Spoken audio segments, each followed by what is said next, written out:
on Jesus. Let us fix our eyes on Him.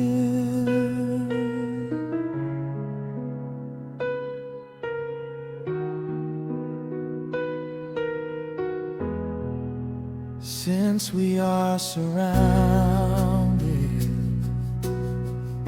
by such a great cloud of witnesses, let us throw off everything that hinders us and the sin that so easily entangles, and let us run